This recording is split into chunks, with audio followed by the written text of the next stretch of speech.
Welcome to another episode of Hammered with Cars, presented by Troll Patrol Racing and Johnson Recreational Toys. I'm TJ. And Not Tyler. I can do it myself. I didn't know if you could. It's about time I step up and say my own name. I'm drinking a nice Sauvignon Blanc. TJ's being all bougie tonight. I've just been enjoying wine more lately. So, car stuff. Yes. We do that here. I guess the first thing I'd like to talk about is King of the Mountain, where they just announced.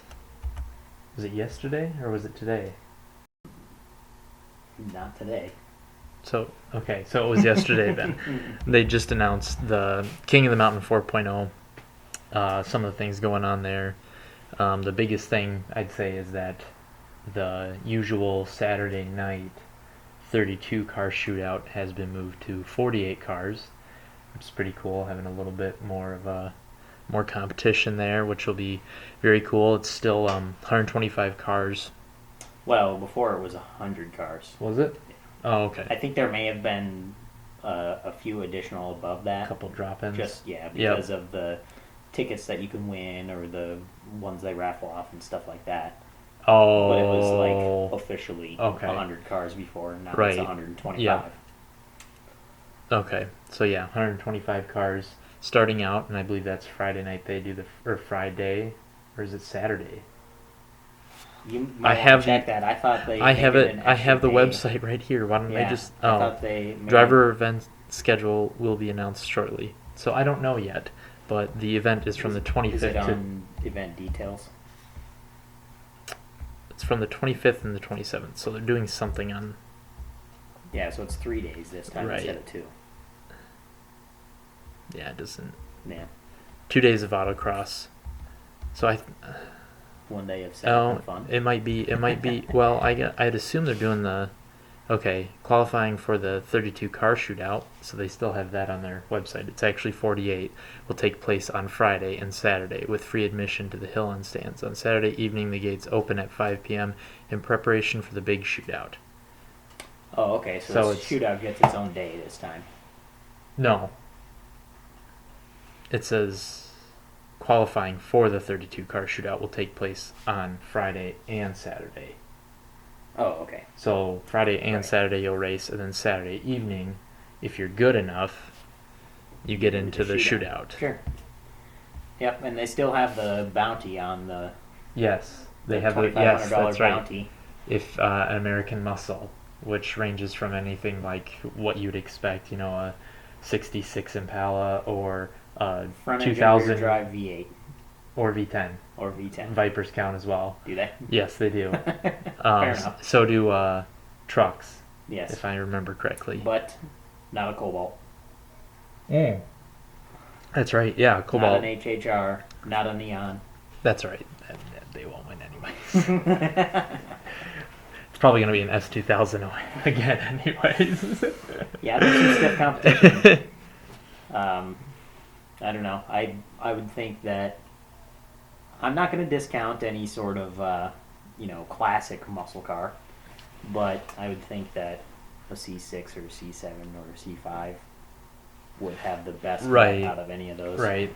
The only reason I would say probably not a classic muscle car is because usually, even though they're set up for that kind of racing, they just don't have the aero that you see on. Right. Yep. Even something like a C5 or a C6, people don't build them with the aero. Splitters and wings. Right. There's a couple cars out there that I know do have, quite a bit, but at least last year when we watched it, we didn't see any of that. So it'll be interesting because I think that's kind of what ends up making the biggest factor. I mean, especially watching who was in the last for sure little bits of it at the end of in August last year. Yep. And that's August 25th to the 27th. So keep an eye out for that because they will do a Facebook live stream. And we will be there. We will either be there or we'll be commenting on the live stream. Even if we're there in person, I bet we'll still be active in the live stream. Oh, yep. For sure. Yeah. Are you going to make it? I don't know. I'm not gonna get an. They're not gonna. They're not gonna message me. Hey, do you want an invite? We may have, talked to them during PRI and told them we started the drinking game, but I don't think that's gonna get us an invite, No, unfortunately. I don't think that gets us an invite. No. One of the other things you may notice, a different location. Trying to make things a little bit easier for both of us, so we're alternating locations. Hopefully, this will be the only time you see this location, but we do what we got to do. right. If we do have to do this location again, we'll have to work on some lighting. It'll probably be in the garage. It's a little dark in here. Well, yeah, going Because we'll do March. Yeah. We'll either do March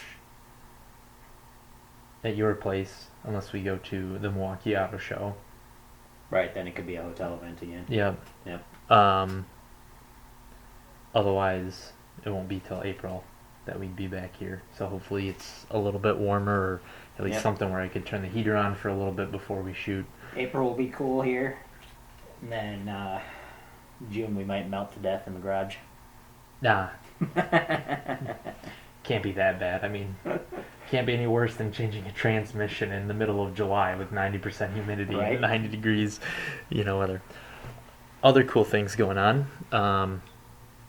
Originally kind of went into this year with the Z31 planning on just kind of leaving it alone. Biggest thing I was going to do was put ride height sensors on the car to try and establish some data for the aerodynamics of the car as far as creating downforce. Kind of a precursor to that, you may have heard us talk about some of the stuff I did. I did a splitter as well as a spoiler, technically, right? Yep. Yeah. And the splitter and spoiler combination at Blackhawk Farms, Mixed reviews. Yeah. Maybe created too much understeer. Yeah, and I don't know exactly what happened. I don't know if I was creating... No, it was not understeer.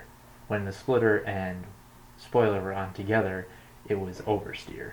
And I mean, I've had bad oversteer in the car. You've driven it when it had really bad oversteer. Yes, that's right. It was honestly probably comparable to that time you drove it. And that was before I had done anything with the suspension and it was just... I had both sway bars hooked up still. I don't have the rear sway bar hooked up anymore to get a little bit more articulation in the rear.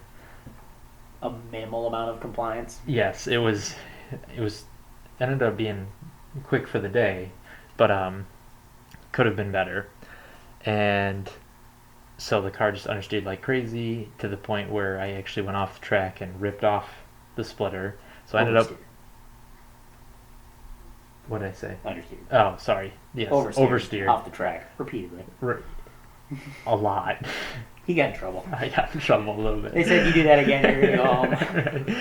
And I didn't have to worry about it because I blew a head gasket, so go us. But so I ended up tearing the splitter off, and then I just had the spoiler on, and it was actually kind of nice because it did pull me back a little bit because then the car started understeering more.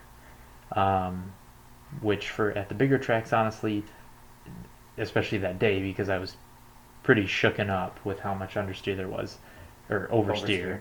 A little bit of understeer was actually quite nice. And then when it came to autocross, I would still have understeer sometimes, but it would be for a second, and then the car would kind of sort itself out, or I could get kind of power on oversteer, things like that, where a little bit more of what I was used to. So I kind of wanted to figure that out. I've got ride height sensors, I've got Arduino, I've got the code set up and everything to put it together, just waiting on some components before I kind of get it finalized of where those sensors are going to be placed. And then I decided to go down the rabbit hole.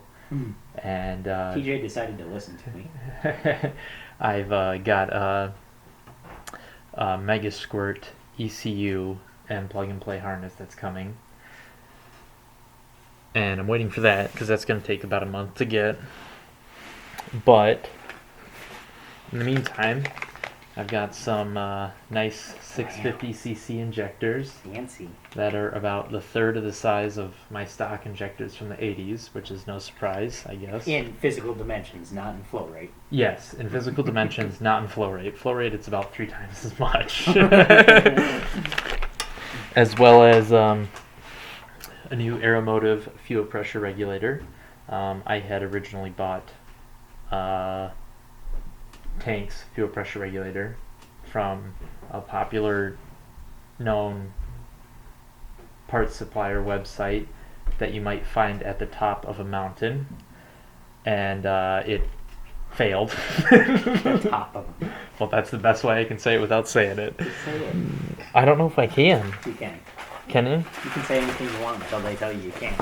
Well, Then you can tell them to kick rocks. then I'm not going to worry about it. And then I got some nice aluminum fuel rails because the stock 300ZX fuel rails are either side feed or in my year they're actually barbed. Which is the most ridiculous thing on the planet. Because Tiny little short piece of hose in between your fuel rail and your injector. I don't have a problem with it. Until you do. Well, I've never had a problem with it. Which is incredible. To be honest, I wanted to stick with barbed because I trusted it more. Because why? Because this is just press-on fit. Like, and then it bolts down so it can never come off. it bolts down with 2 bolts. With the barb style, I bolt each injector down. Uh-huh. I don't know if you know my car, but like if it caught on fire because fuel was spilling everywhere, it wouldn't exactly be a surprise. So I was really like hesitant to. Well, I have good news for you. If your car catches on fire for any reason, this has less components to melt and let more fuel out to make the fire Right. burst. Got this from Godzilla Racing Works, so shout out to them. And then the Aeromotive I just got from Amazon. Pretty cheap from there, so a good place to find that stuff. And ECU is coming from Hamilton. You can find him, and he's a big guy in the Z31 community. Anyone has any interest in that? Probably no one watching this has a Z31, but he makes plug and play harness for the VG30, so that's always a big plus. Actually, the YouTube channel Turbo Creations, he's done a very good breakdown of the install for his plug and play harness, and one of the ECUs you can get the micro squirt or the gold box MS3 from EFI Source, I believe it is. And he goes through the whole process of how to remove the harness, the stock harness, tearing down the stock fuel system and everything. I mean, it's pretty basic stuff, but if you're questioning yourself, go ahead, check out Turbo Creations because he does a very good breakdown of all this, as well as running new fuel lines for kind of converting over to an AN fuel line, 6AN. Is that how you say it? Mm-hmm. I don't know. I've never heard someone say it. I've just read it. Only read it. I've only read it, and I've always read it 6AN or Don't give me some of 8AN. that 6 a.m. Yeah, I don't know. It's That's 6 a.m. 6AN. So again, he's a great source for some knowledge, specifically for Z31 people.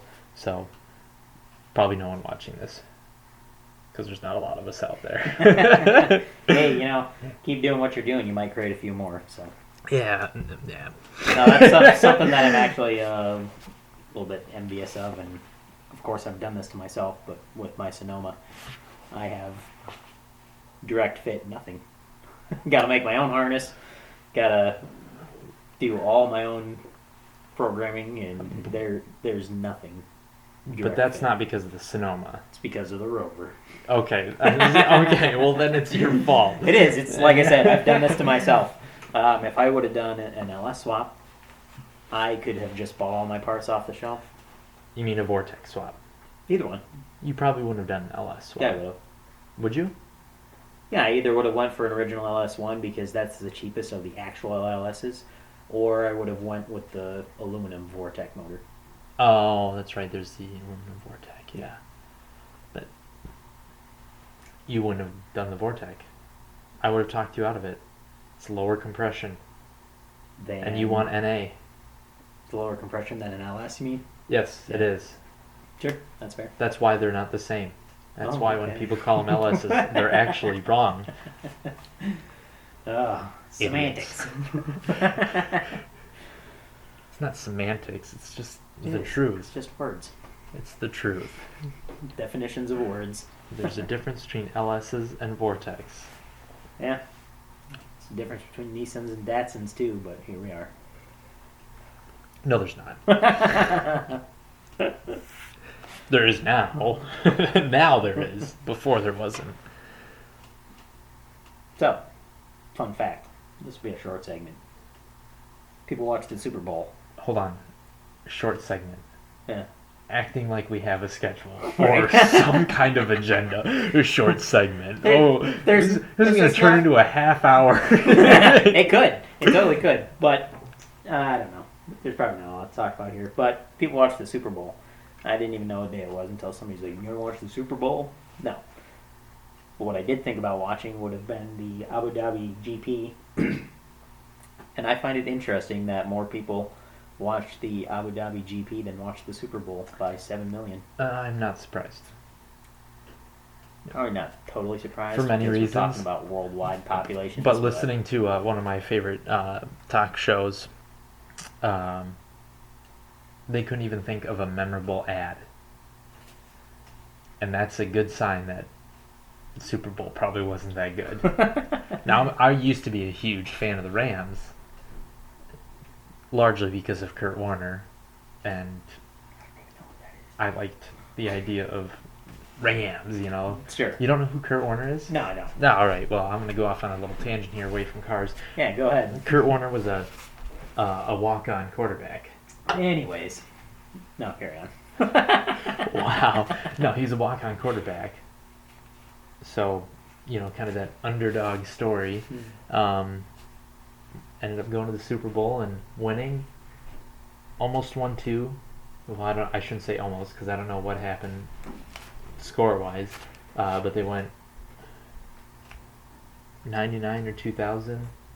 We don't know anything about football. I don't know anything Yeah, I about know. football. They went 99 or 2000. They won, and then they went the next year against the Patriots, which I believe had Tom Brady at the time, and they lost.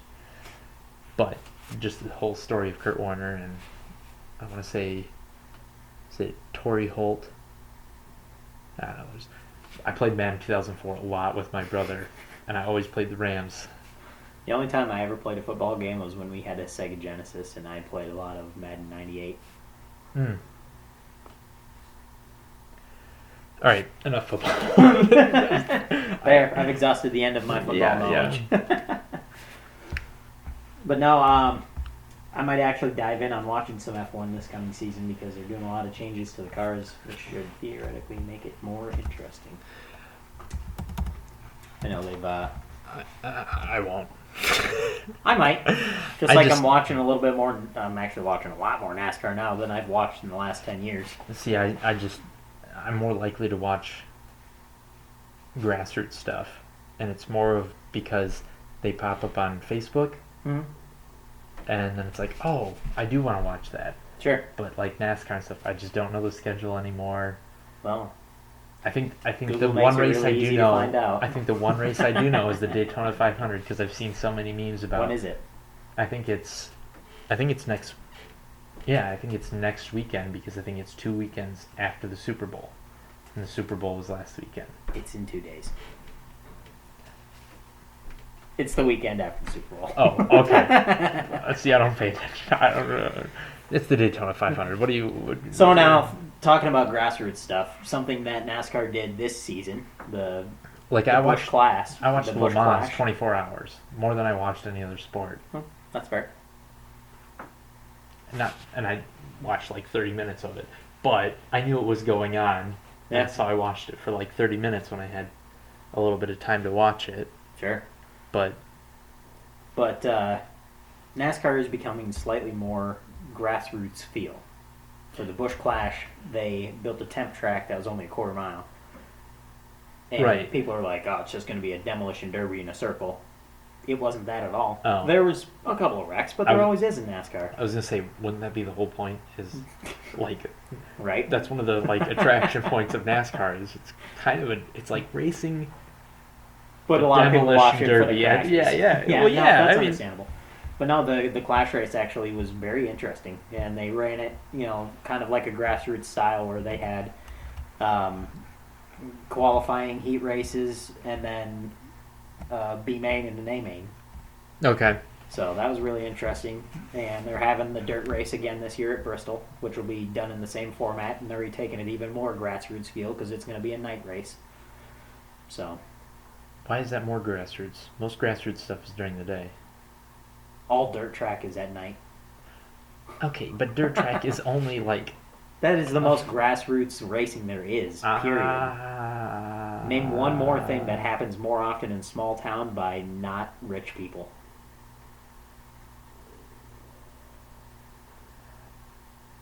Main Street cruising. That is And I don't not mean swingers. grassroots racing. I don't mean swingers. I mean, but no, you're right. That's a fair point. Yep. That is a fair point. Yep. And, Maybe you can maybe argue not dirt, but circle track. yeah, circle track in general. But it it is track pretty is much the most same thing. grassroots Yes. thing It there is. really depends on what does the town have. Do they have a dirt track or do they have an asphalt Sure. track? And then that's what they'll do. I bet if we ran the numbers, there's like twice as many dirt tracks in the U.S. as there are asphalt tracks. I bet that's not true. You can. Do we need to take a break while you do your research here? I don't know. You keep talking. So I guess one of the Google would suggest that there are 700 dirt ovals okay. in the United States. Ooh.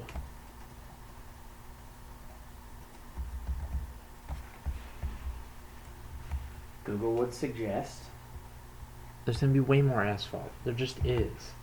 I don't know if that's true. Did you do asphalt circle tracks or did you asphalt tracks? Asphalt ovals. Asphalt. So stupid. How old are you? I'm I'm almost 30.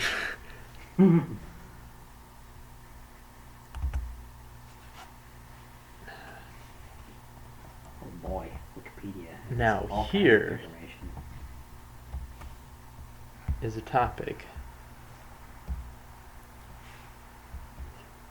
But I'm gonna let you finish your thing. Come on. You can go ahead with your thing. I'll butt back All when right. I find my information. So, as you may have seen, if you've been following us, yes. Thank you, 3 people. Yeah, thank you. The 3 people that maybe 20. There was 20 people that downloaded before. Shout out to those 20 people. One of the things we talked about a lot last year in 2021, specifically because there was a lot happening, was 200 tread rubber tires. There was a lot of people coming out with new 200 tread rubber tires. Bridgestone, I don't want to say pulled out, but basically did. They did the RE71R in America, and then that was it, which has been out since 2015, if I'm not mistaken. Feel free to correct me in the comments if I'm wrong. And then they had the RE71RS that they released last year, but only in Japan and European markets, maybe. But I believe, I know for sure it was released in Japan. But you had Cooper as well as Federal, which that was kind of 2020, 2021. They came out with their new one. I have information. Hold on. Segue. Going back to the oval tracks, there were 700. Okay, so according For to dirt. Wikipedia, in 2013, the National Speedway Directory, the total number of ovals, drag strips, and road courses in the United States is 1,262 total race tracks, with 901 of those being oval tracks and 683 of those being dirt tracks. Okay. I was going to Over say, 3 times as many dirt tracks What? as there are asphalt tracks. read that again? Total number of oval tracks, drag strips, and road courses combined in the Oh. United States is 1,262. with 901 of those being oval tracks and 683 of those being dirt tracks. 683 dirt tracks. Sorry, when you said that, I 220. heard 900 and some being Yeah. asphalt oval You heard tracks. what you wanted to hear and not what the actual truth was. The only thing I can say about this is, it's Wikipedia. It's not a source that people actually would use for any reputable information. Allegedly. Not allegedly. Actually, for the Drive Optima Autocross, you have to have your car weight within 95% to be considered in any of the classes. You can move up to the unlimited class and be in any weight. But you have to show with sources that your car is in with 95%. Does it specifically say that Wikipedia is not a viable Yes. source? Cheaters. Which is hilarious because you can go down to the bottom of the page of Wikipedia and you can find all the sources that the actual they use. sources. Yeah. The only thing I would say is that's a decade old, though. It's almost a decade old. Yeah. And you know, I mean, people are building asphalt tracks like crazy out there. Are they? Ozarks International Raceway. That's not an oval track. Well, it's not an oval track, but if someone's building that big of a track out there, you know. I don't see where that's the same at all. What about the Coliseum? That's a new track, isn't it? That was temporary. It was down for 3 weeks. All right, so how many temporary asphalt tracks are there? None. That was the only one. That's the only one. Okay, so what you're is right. happening is some older tracks that have been abandoned are actually being revitalized, specifically for NASCAR races, which is pretty cool. And then something else that's happening is actually some older tracks that have been converted to asphalt that are struggling are actually being converted back to dirt. Yeah. Interesting. So, I don't remember what track it was, but they did a trial run last season where they put dirt down on top of the asphalt. Yes. And it went so well. It was at Bristol. Yes, they did that there. But what I'm talking about is this track actually put dirt down over the asphalt, and it went so well that they took the dirt up, and they're actually removing the asphalt and putting back down a permanent dirt surface.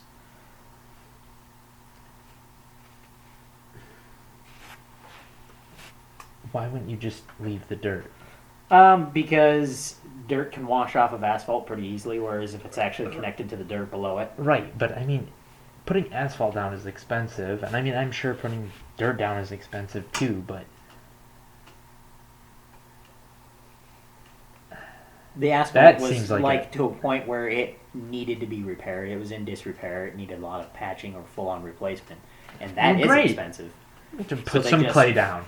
Yeah, that's exactly what they did. Put some clay down over it, and then put some dirt over the top of it. They'll pack it in, and take it off. And oh my gosh, we got a whole new road surface. Hey, can I get one of those? I don't know what you're talking about.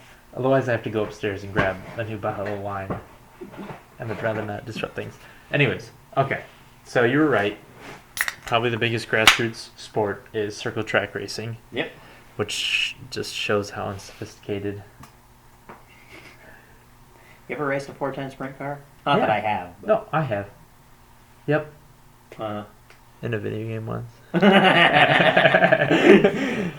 Or not even. I was gonna say I don't think you have. I know that there are a couple simulators out there that have those in those types of games, but okay. So I want to get back to something I actually care about. Oh, japers! You'll care about this too because. Oh, I'm sure I will, but. So. You need to broaden your horizons. Past tires. Yeah. No. No, tires are everything. Tires are life. So yeah, back in 2021, we were talking about 200 rubber tires. Some big changes came up, or not changes. Bridgestone didn't release a new tire, which I think people were kind of thinking they were going to. But instead just discontinue the tire they did have. I thought Hankook would, but I think they've maybe grabbed a bigger part of the market than I realized for Miatas. Largely because they have one specific size? No, they don't anymore. Oh. the Falcon went into that as well. Oh, sure. So maybe they will do something new in the upcoming years. But what they do have is a large part of the market share of people who are looking for track day tires. Long-lasting tires. Yes, they do have a very good grip on that. Ha ha ha. I see what you did there. Obviously, the Falcon. Everyone knows the Falcon came out because that was kind of a top tire. I don't want to say it was a little bit of a shake-up. I wouldn't say it was necessarily a top tire. You still had the AO52, and then the name came in high contention for a top tire. Yes, it was the AO52 from Yokohama, the Falcon RT 660, and then the Nane King CR1. From what I had seen, those were kind of the top three, with the AO52 really benefiting. I think even the BF Goodrich Rival 1.5S is still up there for heavier cars. It does really well. The AO52 does really well for lighter cars or cars that have the ability to use a lot of camber. The Falcon was kind of a good all-arounder. You could throw it basically on any car and it would work well, from what I understood. Yep. From seeing it. I mean, you still had, I know there was some of the center rib issues that people saw in the R7R. They saw a little bit more of that issue if they didn't have enough camber. But if you're not running camber in autocrossing or racing, what the hell are you doing? And then the Nane King CR1. Screw the stock glass, right? yeah. I don't know, put some washers between your, strut tower bolts. I don't know, do something. And then the Nane King CR1 did pretty well. I mean, that's what ended up winning the King of the Mountain in 2020. Yep. So those were kind of the big tires that came out then. What was on the winning car this year? Or last year, in 21? I want to say... I neglected to remember. I want to say Mr. Thorne was running...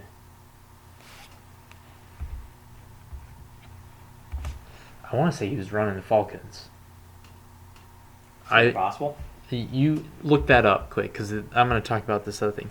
One of the tires that I've just seen come out for 2020 from a new company I've never heard of, so that's good, is Valino. I hope I'm saying that right. Valino Tires USA. This is the VR08GP, because that's going to be easy to remember. Valino's first track tire available. This is a new 200 treadwear tire available on the market. I'm assuming it's going to be pretty competitive because it's almost $300 a tire in a $295, which is right up there with Falcons and.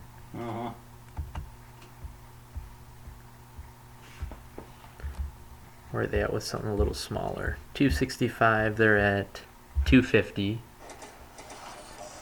Whoa! I thought when you turned off the volume on the computer, it's supposed to thought actually you turn did. off the volume. Did you not? I did. See? I'm smart. I know how to turn the volume down. Anyways,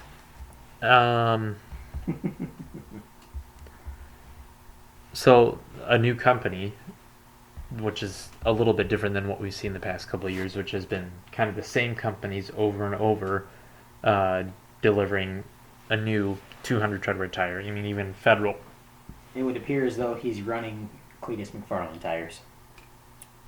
It says "Hell yeah, brother" on the side. Okay. But the tread pattern maybe looks like the Nane Kings. Well, the only thing I could say is just looking at those look like more like A7s, which he would run because he's an SSN. Ooh, look at that. Tires. He is an SSN. Oh. Those are AO52s. There you go. That's what he ran. I'm assuming he ran. We're not listening to the audio, so. Those are, Yokohama. Adden.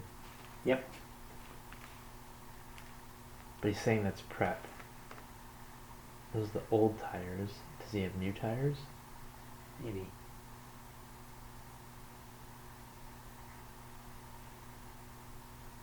No. Doesn't look like it. Okay, so he ran on AO52s, and he won with AO52s. That'd be Robert Thornton, who won last year at UMI, King of the Mountain, and has also won Other things. the SSM SCCA National Championship, or solo, whatever you want to call it. Solo Nats. The big bad wolf. Every time. Yeah, so anyways, this new company, Valino Tires USA, has come out with a new 200 tread tire, and it looks almost identical in tread pattern to the Nanking CR1 or Advent AO52. I mean, that's the tread pattern. It looks like the It looks inside like of the tire is like an slick. AO52, and then the outside looks like a trailer tire. Kinda. No, 100%. It looks, with how deep the tread is on the inside, it looks like almost a slick on the inside. Yeah. With a few ribs. Two ribs. Click on one of them other pictures down there. What are their... Oh, there Right you there go. in the middle.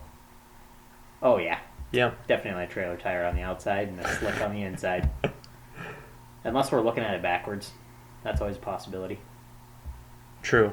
I don't could think be it is, though. Gigantic shoulder on the outside. I don't think so. But I'm not 100% sure. What size tire was that you were looking at? 295. Because Yeah. why would I look at anything else? I mean, that's what I'm going to run.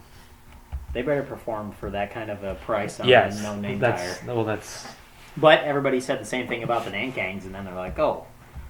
Well, but Nanking even had a name with Formula Drift and stuff, as well as a drifting tire. So But that's I different. but I can see. I've never even heard of these guys. That's fair. So I can see the transition to.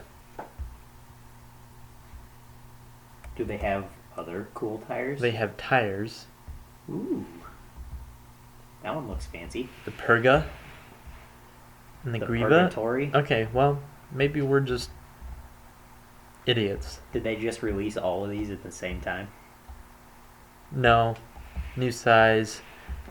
This is their old 200 treadwear. Huh. I struggled to see how we could have missed this because we scoured the internet for hours and hours for 200 tread, like obscure. Yeah, no, you're 200 right, because we tires. did come across a couple of obscure ones, and we never really saw these guys Well, that's either. a 300 treadwear. Oh, it says 300.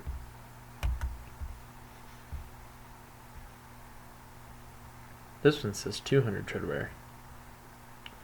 It also says new size, and the rest of these are out of stock. All of them are out of stock. They've probably discontinued that tire. Good chance. They have 300 treadwear. So, okay, it doesn't look like they've... It looks like they've maybe tinkered with the 200 treadwear market, but not... Which usually what this says for a first-time 200 treadwear tire is drifting. Right. Is usually what it is, because I can't remember what the other brand is. It starts with a K. But it's the same kind of thing. Everyone, you see a 200 treadwear tire, and everyone talks about them, and they're like... Kenda. Yeah, Kenda, yep. Yep. It's not like, nope, not really grip racing, but great drift tire because they last long, but they have a good amount of grip as well. Yep. That tire there looks kind of like... An RE71R. It does, but Or... the specific tread pattern looks like they're going for street cred. Kind of like the... Nope. Kind of like the Federals. No one will ever beat the street cred of the Federals. No one. The only thing that even comes close to the street cred of the Federals is honestly the Toyo R1R. Those are cool looking tires. Yep, they're all slashes and stuff, But they're like... old as dirt. Yeah, they're like 10 years old, and for some reason they still show them at PRI. Because they look cool. Yeah, but they're garbage. Like, I don't know what you... Everyone knows they're garbage. They're not even priced to be where it's like, well, okay, I'll try them. No, that's true. Well... They're priced at like the same price as the top tires. Yeah. They were cheap for a little while, and then they went way up in price. They were cheap enough at one point where I thought about getting those for my Sonoma before I bought my... What was cheap enough? Like they were like $80 a tire for $245. No. Well, they were. No, I don't believe you. Unless There's it was just there's no 200 one treadwear specific- tire. Nope. person out there doing a clearance sale on them. They were really, really inexpensive. It probably could have been a clearance sale. Probably was. I don't. As it should have been. Yes, they should have clearance. But they were like all of those. really cheap, and I was like, ooh, I should really consider that. You actually should. If you see something like that again, you should buy them because all the flat tires you get. Yeah, it'd be nice to have a couple extra spare sets. There's Dude, sets. I've never had a flat tire but once in my whole entire life. And then this year I got 3. Are you kidding me? Not to mention, that doesn't include the 3 that I've also fixed on the Atlas in the last 12 calendar months. Really? So you've been It's out of 6. control. Out of control. Have you thought about picking up the metal around your place or something? None of them 'Cause have happened at home. Well, I should give some consideration to getting those Michelin wheels. Airless tires, the ones with the honeycomb thing going on. I can run over all the nails. There you Nobody go. cares. do that, whatever. Run those on the Sonoma. Yeah. First airless. What tire pressure are you running? Don't care. None. 0. 0, 100, you figure it out. I'd just say 0 and say it as seriously as possible to see if someone like What's ambient pressure? Approximately 15 psi. 14.7. Yeah. 1 bar.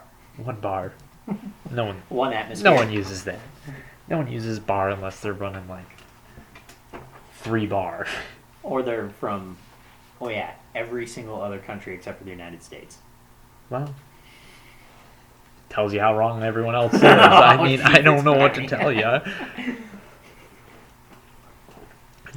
Do you think when they were landing on the moon and they were talking about jet pressure for their, I don't know, whatever, nitrogen jets probably that they had, that they were talking in bar? No, they're talking in PSI. Maybe. Definitely. Maybe not. Definitely.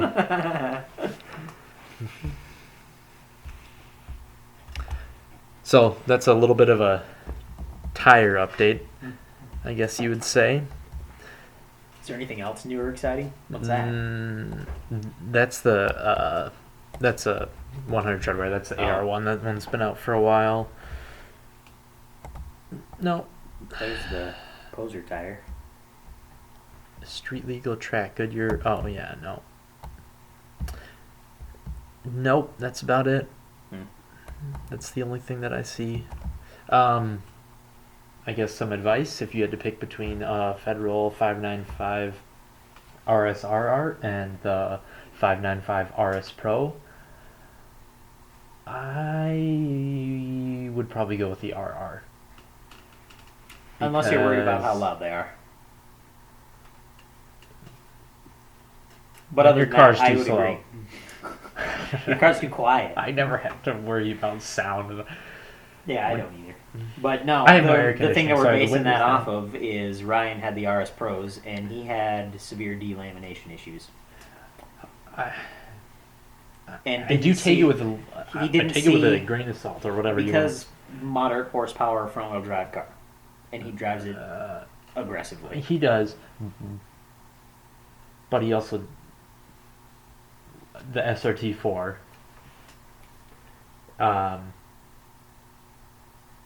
It's kind of the go-to co-driver car because it's been so reliable. Yes, but the main point. Well, to my be point made is that it almost does every event with 2 drivers. Yeah. And it didn't this year necessarily, but I drove it at Black Rock Farms once this year. I know it was driven twice at Autocrosses a couple times this year. But even though that, still taking into account, the RRs when he had them went to the exact same thing, Right, if and not he didn't more. have the same I think he failures. did more on the RRs. Yeah.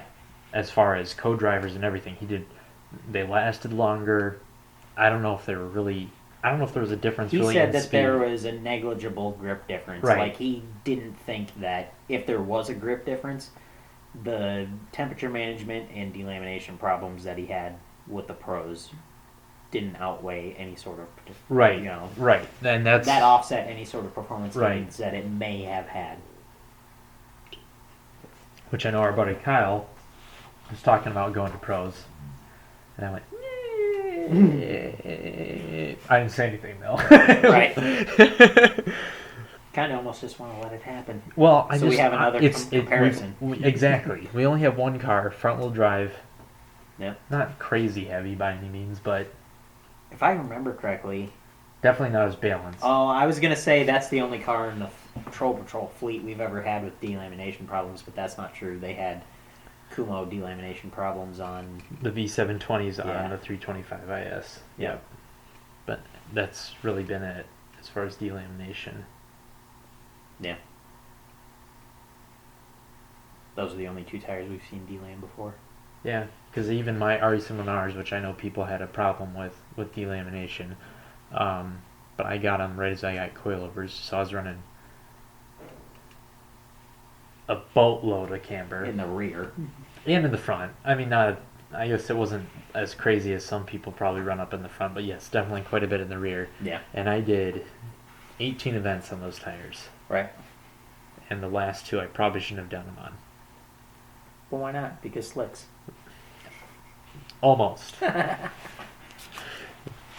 That's a tire that we didn't mention is the Kumo V730s. Yeah. But well, they we came mentioned out, them. We did mention them last year. We did. And the reason They I didn't got mention released, them, and people are like, "Oh, here comes the rebranded ACR tire." Right. And it just didn't happen. well, Nothing happened. Either I there wasn't won't- the right people running them, or they just sucked. I won't. Well, yeah, as I say, I'm not gonna say it didn't happen. I haven't seen anything where it's like, oh my gosh. But they kind of came out late in the season, didn't they? No. Like by the time they actually No. started getting, Well, became available. I guess, yeah, technically yes, because really what your deadline is not the season, it's April for Oh. SCCA. Sure.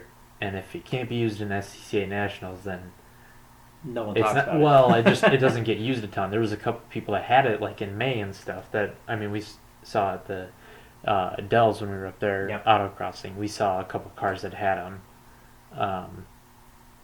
But you're right. If you don't have it out by April, it's not going to get in the Right. rule book for SCCA Nationals. So Yeah. So maybe that's something to keep an eye on. for which this everyone season, uses as you a know, reference, even. Yeah. Yeah. It could turn into something, or it could just be an okay tire. Right. Yeah.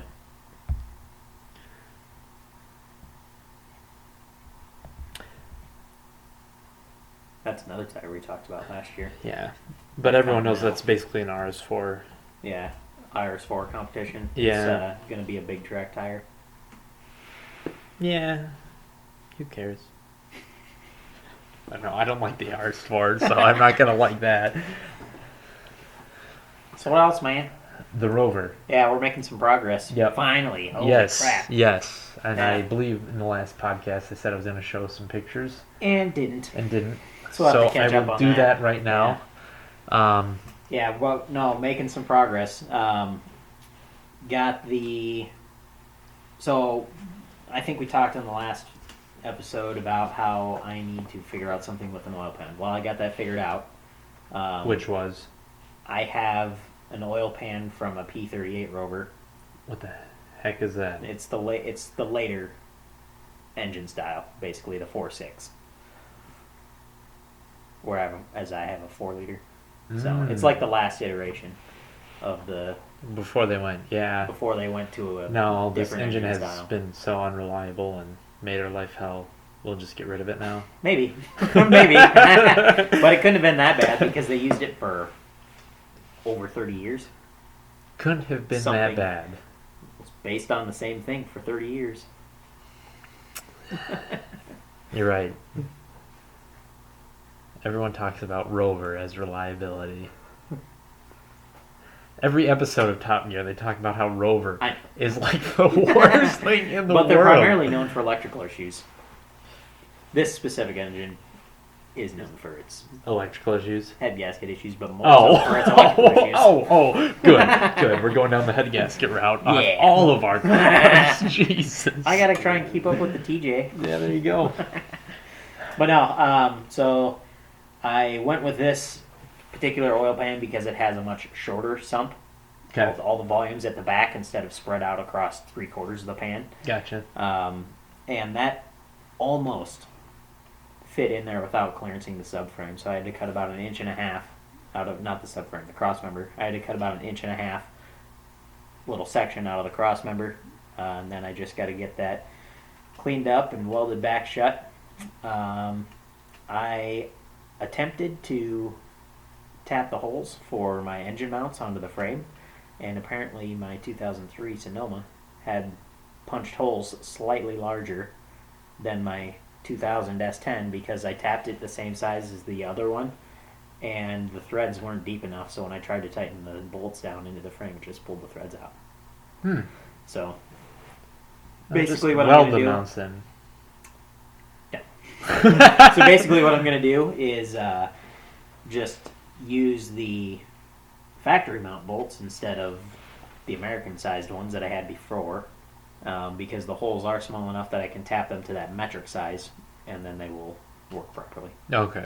So I sorted through all of my electrical stuff. I got my harness stripped the rest of the way down and labeled so that I can start doing full harness prep and building. So making good progress. Sounds fun. Mm-hmm. Kind of daunting. Every time I look at it, Yeah. I'm like, oh my gosh. Yeah, that's What have I done? that's why when I looked at the plug and play harness, it's like, man, it's kind of expensive. Then you think about it and you're like, It's 100% never worth it. Yeah, never mind. Never mind. You're gonna save yourself 40 hours of jacking around. I can literally just tear the old harness out and throw in the new one. It's like, oh. And when I say literally, I do mean pretty literally. Yeah. Like, it's just yank and pull the old stuff out. Yep. And then... But no, it's gonna be good because if I can pull this one off, which I know I can, it's just gonna take me some time and diligence. Yep. But once I pull this one off, that's going to be a big confidence booster for anything I want to do in the future. So. Yeah, I know if I had a heated shop, I'd maybe be willing to take on the task. Sure. But I don't. So you won't. So I won't because that's just... No, I don't blame you. Too much time in a cold place and... Yep. But, yeah, I got my list of parts together that I need to order, so once this kitchen remodel gets wrapped up and I can confidently spend funds on myself instead of a kitchen, then I gotta start getting some, gotta work out getting an espresso machine for our guests, of course. Yes. But then we'll be really making good progress on it, so. Frankie's going to come over and help me build a set of headers. That's something I can talk about. The header situation. That's how we do this show. That's something I can talk about. So, I was going to go and have one of those companies that does custom stainless headers. Yep. Where they send you a kit and you mock up a set of PVC headers and ship them back and then they build them. So, first of all. Did they ever get back to you? They did. Okay. It was disappointing. And I'm going to leave said company unnamed. Because that's fine. We don't need a defamation suit. But was it disappointing because I was right? No. Oh. No, it's way more disappointing than that. They just don't give a shit. More or less. Oh! I was pretty bummed out, actually. So, first of all, the website, like, I know that prices have gone up on a lot of stuff. And that's fine, and I expected that. Right. It is what it is. The prices compared to what I had seen when I first looked at them a couple years ago, the prices on a set of V8 headers had gone up about $500. Okay. So then I contacted them. It took a while for them to respond. I think it took like almost a full week for them to respond, which is fine. People are busy. Yep. It's whatever. They responded and just simply told me that a set of headers for a V8 was going to be $2,600, which is even $300 or $400 more than what it said on their website. So that kind of sucked, and I was like, okay, that's a lot, but let's just play this out and see if it's going to be worth going this direction. So I said, so do you guys have or can you make stainless flanges for a Rover V8? And the only response I got back was, if you only need flanges, you need to talk to somebody else. You need to talk to the guys over at... He gave me some other website to go to. And I was like, that's not helpful. And I responded and said, okay, but it's really hard for you guys to help me make headers if you can't get flanges. And then just no more response. And that was 3 days ago, 4 days ago. Have you tried calling them? It sounds like a communication issue from where I'm understanding. Because it sounds like the way he read your emails that, oh, this guy only wants flanges. I mean, I made a request to build a set of headers, and then I asked if they, I specifically said, do you guys have the ability to source or make them, or do I need to supply them? And that was the response I got. Oh, okay. Yeah. So you were okay. I mean, I was just saying, I thought it was maybe a little bit more general than that. No. And I was gonna say, see, this is why, at least like in a lot of stuff I do at work, you get an email and it's like, all right, I'm just gonna fucking call them because so That's much fair. shit And can be maybe misunderstood. I should give them a call. Maybe I should give them a call. I always try to give people the benefit of the doubt Right. and call them and then let them tell you to go fuck yourself. In Over the person. top. Sure. Yeah, exactly. You No, know? that's fair. That's fair. But I think we're gonna maybe give it a rip, making my own with help from Killer Fabrication. Yes, that's what you should do. Because the thing is when you sit down and think about the price, it's probably going to cost me about $1,000 in materials. I don't have TIG welding equipment, but Frankie does, so if I have him help me, if I can do most of the mock-up and stuff myself, or even have him help me along the way with that, it's only going to cost me about $1,000 in materials. So I can put in quite a few hours to justify not spending the extra $2,600. Right. So will you have to buy flanges still? Yeah. Yeah, I either have to buy flanges or just use the... So have you contacted that company? No, because I have other sources for flanges that Okay. I've already found. Okay. Yeah. That's... Because that alone could be like, yeah, it's got to be 2 months. Right. No, yeah. Especially if I do mild, there's header flanges just readily available on eBay if I want to do mild steel instead of stainless. Right. So, And do you think you'll have the Rover running this year? well, that's the plan. By...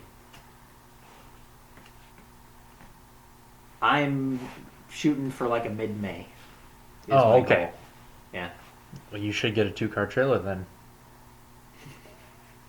So we can head east. So we can head east. What's east, TJ? Oh, you know, just some stuff.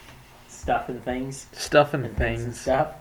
East and south, and we won't have to go west. Boy, wouldn't that be a sight? We roll up in a rusted all to holy heck 2005 Silverado 1500 hauling a 2-car trailer That would be with a Sonoma and a 300ZX. hilarious. and then Peak entertainment. if we did Decent. anything more than watching at all, people would be like, wait a minute, I don't understand what's going on here. Well, see, I have to get a new helmet though.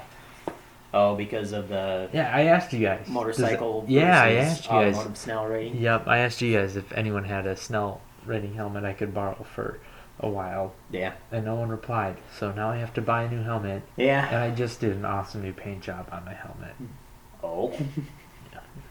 last year. But Does it look like a stormtrooper? no, Oh, okay. it's a clone trooper helmet. Oh. You jackwagon! How I don't. dare you want you. to know how much I know about Star Wars? Almost as much as I know about football. Yeah, exactly. Pretty much, absolutely. The only nothing. difference is one is useful, one is propaganda. So Huh. I'm not sure which is which. football's propaganda. Oh, okay. Thanks for clearing that up. Yeah, no problem. Now, I also don't have a automotive Snell rated helmet. I have a motorcycle rated helmet. I should check with Which Dan. at first I didn't even realize that there was a difference. I should check with Dan. His helmet might be Snell rated automotive, but I don't know if the year is high enough. The one from the go-kart track? Yes, that he threw up in and had to buy. Yum. Yeah. For what it's worth, keep in mind that if you ever go to a go-kart track and you throw up on the helmet, it's You- your helmet Yeah, now. it's your helmet. You do have to pay for it. So try not to do that.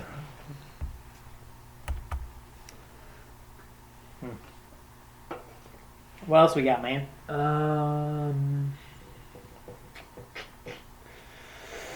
Backup plan, if I don't get the Sonoma done in time, I'll be racing the Corvette on probably still floppy old suspension.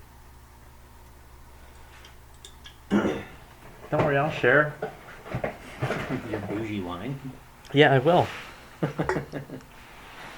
But Which, honestly, what? I think I'd rather see the Corvette than the Sonoma. Why? Should I put the Rover motor in the Corvette? No, Boy, that oh. really angers some people. No, you shouldn't, because literally it'd be like putting the Rover in the Sonoma. I get it. You had a 2.2 liter heavy, you're not losing any weight, you're gaining power. It wasn't very expensive. I get it. Not a bad way to go. I know people, why aren't you doing LS? Whatever. But the C4 Corvette, its engine isn't bad. It's just slow because of restrictions in the 80s. Right. And it's not even that slow. It still has really great torque. It's actually phenomenal for the local events that we do. Right. Yeah. It's for some very of good. because we do race on some quarter-mile tracks and stuff like that, and torque is the name of the game there. Yep. The reason I'd like to see the Corvette more than the Sonoma has nothing to do with either of the cars' builds or anything like that. It's just it's 80s, man. No, I get it. I love the 80s I get cars. it. Yeah. I can't even tell you, actually. I'm not really that much of an attention seeker, but the number of people who asked, "Where's the Corvette? Where's the Corvette? Where's the Corvette?" Right. And not because it's a Corvette, but because it's a C4. Right. Because people see C5s, people see 6s, but they never see C4s. nope. And they definitely never see C4s that sound amazing. Yeah, it does sound pretty good. I actually for having almost nothing done to it. The only thing I can say is Dan's Camaro always sounded pretty good, especially on the throttle. Idling and stuff, it sounded fine, but on the throttle, it always sounded really good. And there's nothing really special to it, no. like nothing at all. And I don't know if you ever looked in your C4's engine. Did it have rocker arms? I've never pulled the valve cover, Okay. so I That don't would be know if the- it's got a that would be the camshaft. interesting I don't know thing, if it's because- got rocker arms. We actually looked at the casting numbers and everything for Dan's truck, his Camaro. Yep. And the block is a 4-bolt main block out of a truck from the 70s. Sure. And it still had the stock truck cam in it and everything when he Yep. first raced it with us and everything like that. The only thing that it had was the roller rocker arms. Sure. Yeah. I gotta assume it's something similar. I gotta assume you have roller rocker arms in yours. Well, I think it's got to have something. Because they were both slower than my car. And they were both about the same amount of slower. I mean, that's fair, I guess. But I'd assume the Camaro's heavier, but... maybe, I don't know. His is pretty stripped down, like no options. Pretty basic. Yeah, he has no AC or anything like that. Yeah. But did I tell you that I actually had a guy accuse me of having a high revving engine in the Corvette? Yes. But no. You get to 4,500 RPMs, that's it. Yeah. We're done making power. You rev it out to 48 if you have to. Dan's engine, I should say now with the heads, you can take it up. Probably 6 pretty easily. 6 Yeah, to 5. I can't remember. I was talking to Dan about it when I took it to that Jefferson Autocross. And I asked him, I said, it doesn't have a rev limit on it. And he goes, no, it doesn't. He goes, I get to about 6,500. I've taken it up to 7,500, but I don't go Whoa. he's like, Rev all but the way out. don't, I was like, okay, that's what I need to know. Where do I need to shift that, Yeah. But no, that guy was like, No. That definitely, it's got to rev out to at least 5,500 or 6,000. No. No. Well, it sure sounds like it. Sorry that it sounds so awesome, but it does 4,500 RPMs is about it, my guy. No, that's all stuff that I've looked into. Have you looked at the gearing difference between the... Do you actually know what 4-speed you have in the Corvette? I looked it up, but I didn't look hard enough to see what the to gearing see was? what the gearing was, yeah. Because that'd be the interesting thing, is to see if the 6-speed is actually... I mean, it'll get you more as far as interstate cruising and everything. It will. Right. No, absolutely, because it'll have an overdrive. Actually, Two overdrives. Exactly, yes. But I'm hoping... my biggest hope is that first gear is similar. I want a really long first gear, and then the rest can be close. Oh, okay. Yeah. Which I could see that. Yeah. I don't know. Well, no, they did the 6 speeds first with the L98s, and yours is a black, right? Yep. Which is the early. It's the early one. So it probably is. It's probably pretty close in the first gear. Yeah. Because I could see them spreading it out in the blues. Especially with that low of a rev range. I need a really long first gear that gets me to like at least 35 or 40 in first gear. Right, good. right. Yeah. And I guess I should explain that. There's two different 6-speed transmissions that came with the Z4. There's a black tag and a blue tag. So that's what we're talking about when we say black or blue. And it's pretty widely accepted that the black tag is stronger. Yep. Yep, more desirable. Which, I don't know. I don't take anyone's words on transmissions anymore, hardly, unless I've watched them extensively. Because you've heard so many people say, T5s are junk. Yeah, the T5s are junk, T5s are junk. They're made out of glass. And then here I'm doing launches with 300 foot-pounds of the torque crap out of on them. A7s, and it's like, well, no, it holds up just fine. Yeah. We'll see if it holds up this year. It's my understanding that the biggest thing is with T5s is that if you're just using a stock style shifter, it can be difficult to get them into gear properly. Well, and you can blow synchro rings apart and stuff like that. That was the big thing with these, and that's one of the first things I bought was a short throw shifter because they actually have the stops for it. Yep. And you're right, that's what would happen usually is people wouldn't have the stops in them, and then they blow through the synchros like crazy. Or they'd bend the forks, is what I understood. Sure. For at least for the Z31 style. Yep. And that's another thing that I need to consider for my Sonoma is whether or not I'm going to keep and use the transmission that I have, or if I'm going to buy a different tail shaft for it, or just get a different transmission altogether. Because I didn't realize how far back on the transmission the shifter location was on an NB 1500 compared to a T5. I will have to cut a hole in my floor and then have like a L-shaped shifter to be able to reach the seat. Or I get a different tail shaft. Or a different firewall. And move the engine back 6 inches. That would make the most sense. Turn it into a mid-engine Sonoma. Yes. As sweet as that would be, I'm not up for that kind of fab work right now. This doesn't need to turn into a Nova project. Ooh! No one's gonna understand that. No one's gonna understand that reference. That's okay. We're not doing this for other people. We're doing this for us. Frankie. Name said, shots fired. Yeah. I guess we'll find out now if he actually listens to this podcast or not. Yeah, that's a good point.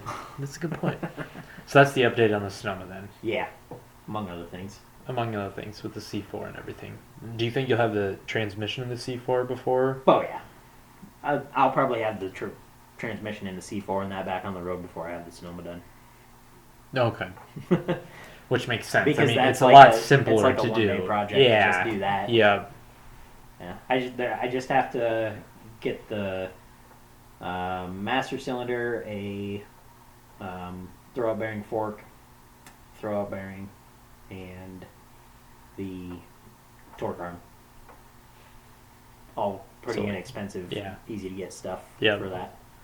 $100 on Rock Auto. Yeah, but no.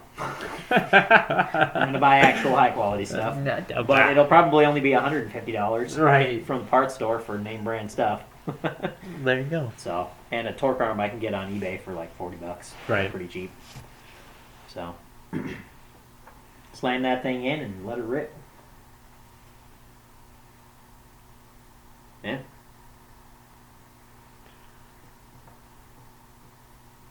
What else, Mike? I'm trying to think of anything else.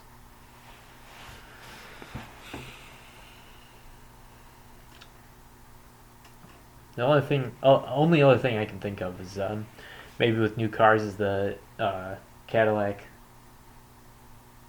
What do they call them now? They're not calling them CTSVs and ATSVs. What are they calling them? Unknown. Oh, we talked about it last I year thought it a was a little bit. CTSV Blackwing. There you go. Yeah, it's Yes. just a special edition one. Yes, the special edition one. Those are looking pretty good. Well, naturally. Pretty expensive though. Naturally. Yeah, I know. I was reading them. I was like, oh, and then I saw the price and I was like, oh.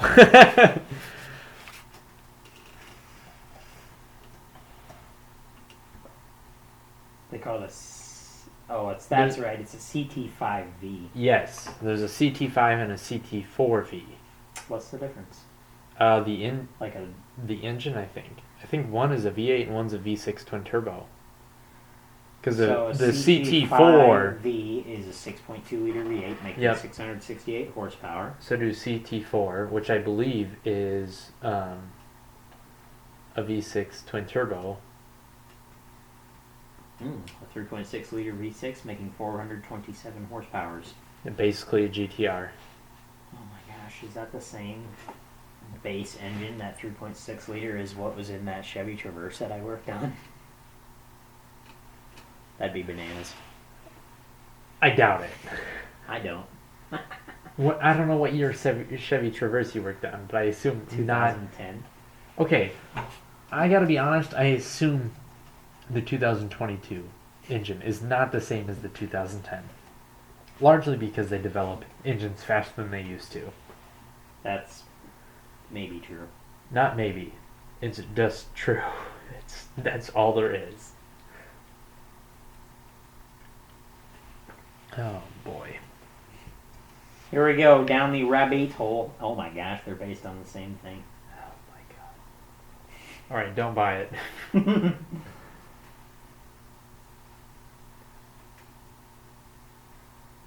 Jesus. Holy smokes, they use that in a lot of different stuff. They followed Nissan then. No kidding. Cadillacs, Holdens, Buicks, Chevys, GMCs, Pontiacs, Saturns, Suzukis.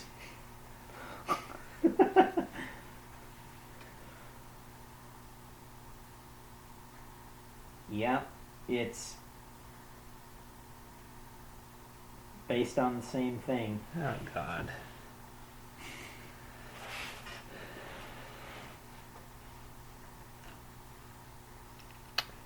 Well,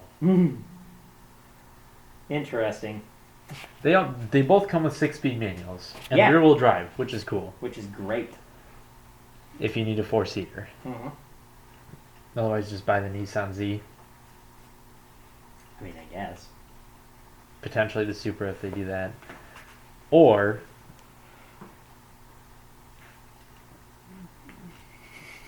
This looks painful. the GR86. Huh? I think if I was gonna buy, I And one really of the lot. like the way the Z car looks, but I think it's really hard to justify spending what they've not advertised, what they've said is about 40 grand, which is 10 grand more. I think it's gonna be more like 50 grand after all these material price increases and stuff. Since they've really released those numbers, it's gonna be about 20 grand more. I think the GR86 is gonna be a better deal. Maybe. Can you double the horsepower for $20,000? Yes, How do you know? because if you have $20,000 to just spend on horsepower, You could do a you're literally gonna max effort engine build with a giant turbocharger. no. What? Yeah. That'd be stupid. You just pull the engine and throw an LS. That's what you would do. You wouldn't even have to. You wouldn't even have to throw in that built of an LS. You just have to pull out the old engine and throw in literally an LS3 in it and be like, oh, I doubled the horsepower. Well, if you did an LS3, you do an LS3 with a good cam and tune, and it'd be like 500. Right. I'm just saying. You wouldn't even, not even close to 20 grand. But a lot of fab At 20 work. grand, you could work on building it with a K series. Yeah. Real easily. Now that being said, with the Nissan, probably going to be able to just throw a tune on it and make more power. Yeah, for sure.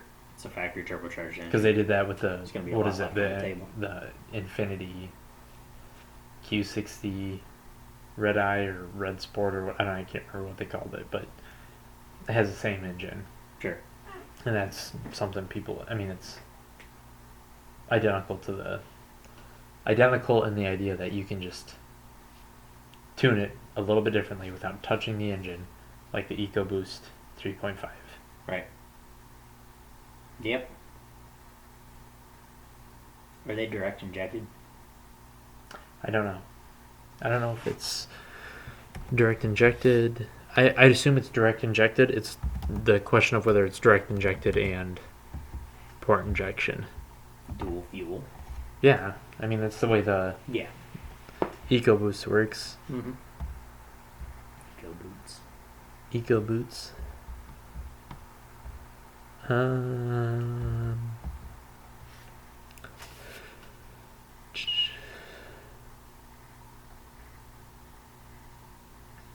Multi-port fuel injection.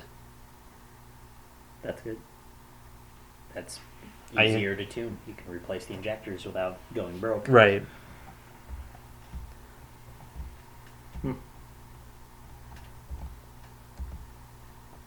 Huh. Oh, sorry. That's the VR38. I gotta assume it's the same thing with the VR30. Oh, that's VR38 DETT.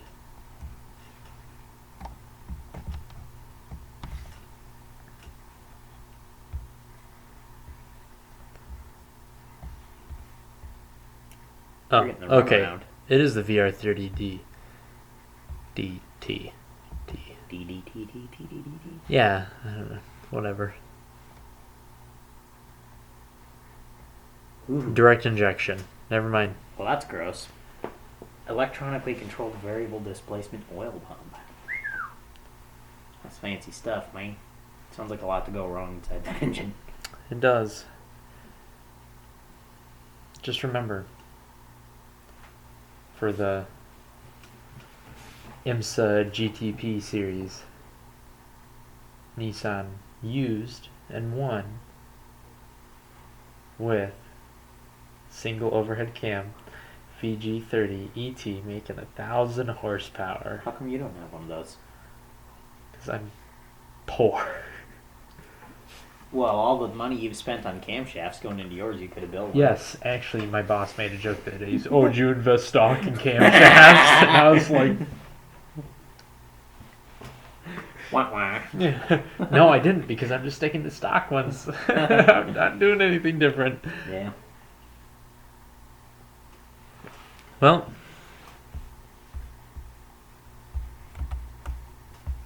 anything else, man? No, we got to crank it out. Do some work this next couple weeks here. Yep, and I have think some more personal content for next time. yes. Actually, this Sunday it's supposed to be like 50 degrees, so I'm hoping to Hit the garage. hit the garage. The few components you guys saw, kind of go through that, get those installed, as well as potentially pull the harness out. R&T, man. I did find a wire that had been rubbed raw by the power steering pump. You don't need wires anyways. Everything runs on Bluetooth these days. Yep. But not sure what that wire's for. So Couldn't have been important. I'm beginning to think it has something to do with the headlights. Oh, okay. Because ever since I got back from US Air, my one headlight won't actually close all the way. Oh. You just hear it constantly ticking. Yeah. That could just be a simple adjustment issue too. No, That's what it was I on don't the think. C4. I don't think it could be, because before I went up there, everything was fine. It was after that it was, and I should say not clicking. It's a relay clicking. Oh. Is what is happening. It's not clicking, and like it doesn't quite close all the way.